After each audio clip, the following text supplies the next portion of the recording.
Hello, friends. I hope you guys doing well. I'm so happy decided guys to record this short video again for you. So today I will share some English tips with you that's going to be help you succeed your job interview. Alors les amis, heureux de vous retrouver une fois de plus dans cette nouvelle capsule vidéo. Pour ceux qui me découvrent la toute première fois, alors je suis James Kwakwa, coach d'anglais, certifié entrepreneur, par ailleurs, consultant en agro-environnement. Et donc aujourd'hui, je vais vous entretenir sur l'entretien d'embauche en anglais, notamment la question de savoir comment se présenter en anglais. All right? Alors, avant tout, l'entretien d'embauche, c'est un exercice qui vous permet de vous vendre chez un employeur. Et bien entendu, au retour, ces derniers cherchent à savoir si vous avez les qualifications nécessaires pour pouvoir accéder à ces postes. Et donc, lorsque vous arrivez à un entretien d'embauche, très souvent, on vous pose la question de savoir, Hey, James, can you tell us a little bit about yourself? Or can you introduce yourself? Et donc, on vous demande de vous présenter et vous devez comprendre que la réponse à cette question demande une réponse structurée. D'accord?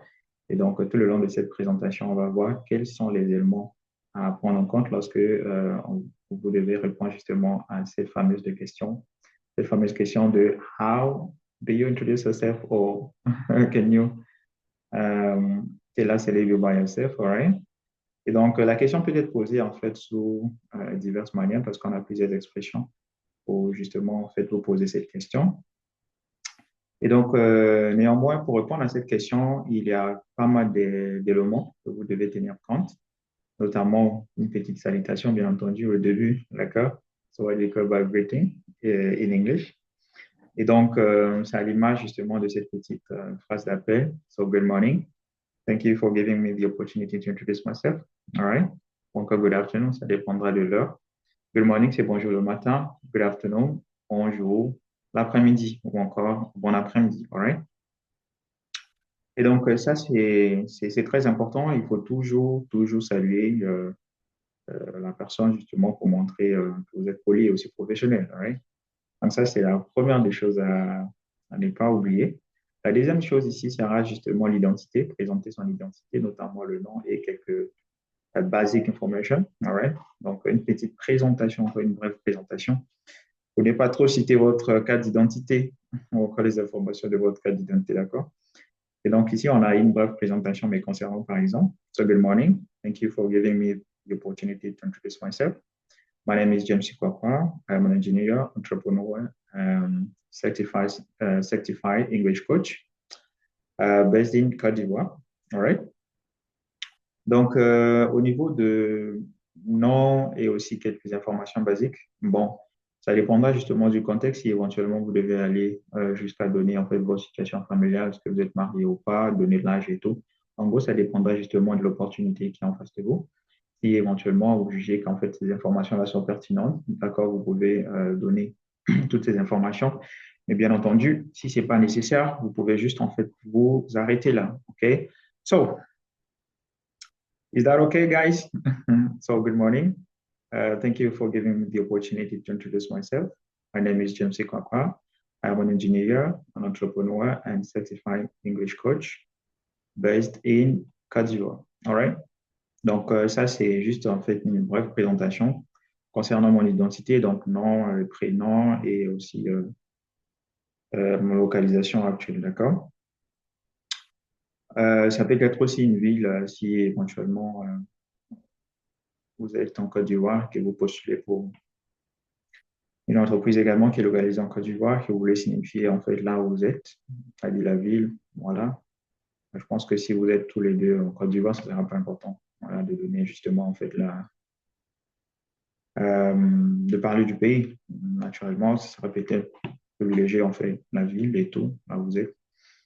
Et donc ensuite, on a l'éducation, d'accord, des informations concernant votre background scolaire. Donc ici, il sera question de mentionner peut-être votre diplôme principal ou encore les certifications que vous avez à faire qui ont vraiment trait avec le poste en fait auquel vous postulez. Donc, mettez en avant plutôt les certificats ou encore les diplômes qui ont un rapport en fait avec le poste auquel vous postulez. Donc, pas vraiment tout citer. Voilà. Et donc ici, on a un exemple ici de James Kwakwa qui dit en disant I hold a degree in agronomy and waste management engineering. from the Félix Houphouët-Boigny National Polytechnic Institute. Voilà, donc j'ai un diplôme en agronomie, ensuite en gestion en ingénierie de gestion des déchets, d'accord, de l'Institut national polytechnique Houphouët-Boigny. Donc là, vous pouvez avoir, comme je l'ai dit tantôt, plusieurs diplômes ou encore certifications, mais vous allez plutôt mettre en avant les diplômes ou encore les certificats qui ont rapport en fait avec le poste. Donc ça, c'était au niveau de education background. Alors, à la fin, bien entendu, on aura une formule que vous pouvez utiliser pour vous aussi, d'accord? Alors, après donc education background, nous avons professional experience, ok? Professional experience ou encore internship pour les étudiants. Donc ici, vous allez mettre après vos expériences professionnelles. Et donc, comme je l'ai dit tantôt, mettez en avant les compétences ou encore les expériences que vous avez, voilà, qui vont plus ou moins vous aider en fait d'accéder à ce poste-là. Ne dites pas ce qui n'est pas vraiment en rapport en fait avec le poste, à moins que vous jugez ces informations pertinentes. D'accord? Donc ici, vous allez présenter votre expérience de manière concise. Ça peut être également des stages pour les étudiants, d'accord? En disant par exemple, I have, I don't know, 10 years of experience in agronomy, par exemple. OK? Ou encore, pour un étudiant, during my internship, I gained valuable experience in agronomy, par exemple. Voilà, pour le domaine ou encore, je ne sais pas. Vous pouvez également préciser en fait les tâches que vous avez à faire. Donc ici, on a un exemple en disant, par exemple, over the past 2 years, I've gained strong experience in agronomy and waste management, where I've worked on a project focused on transforming agriculture and industrial waste into useful products. This experience has allowed me to develop solid skills in sustainable resource use, innovation, and environmental impact assessment. Donc, ça continue. Donc, ça, c'est en fait la première expérience. Si vous avez plusieurs expériences que vous voulez mettre en avant, ou encore 2 ou encore 3, en tout cas, choisissez les expériences pertinentes. Ensuite, voilà, connecteur logique in addition, après avoir donné donc la première expérience, voilà. Utiliser un connecteur logique pour introduire en fait d'autres expériences. Donc, par exemple, ici, on va utiliser in addition. In addition to my technical background, I'm also an entrepreneur. I founded Global English Hub, a platform that helps French speakers become fluent in English through personalized coaching and practical dimension. Donc, ici, on a donné notre première expérience. OK. Ici, on venait de donner donc la deuxième expérience, mais en utilisant bien évidemment un connecteur logique. Et si éventuellement il y a un troisième, voilà, vous pouvez ajouter peut-être un connecteur logique, je vous dis. OK, un connecteur logique, si c'est en tout cas la dernière expérience que vous voulez mettre en avant. Par exemple, finally, voilà, vous pouvez utiliser ça comme un connecteur logique. Il y a plusieurs connecteurs logiques que vous pouvez utiliser pour faire de l'addition, pour vous montrer également la fin justement de votre idée et consort. Donc, je vous invite à vraiment les apprendre, d'accord? Mais déjà ici, donc, on vient de mettre en avant 2 expériences professionnelles.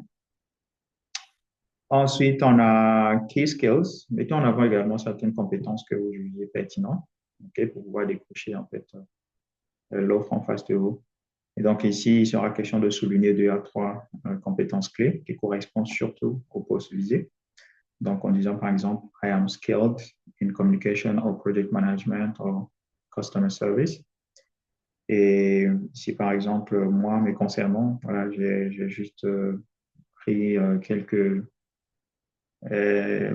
expériences me concernant pour pouvoir illustrer. Donc, on a ici un exemple en disant, as a founder and trainer, okay, I've developed strong leadership communication and project management skills. I've learned how to build teams, manage growth, and create value through education. OK, ça c'est moi qui viens de mettre en avant quelques compétences clés. D'accord?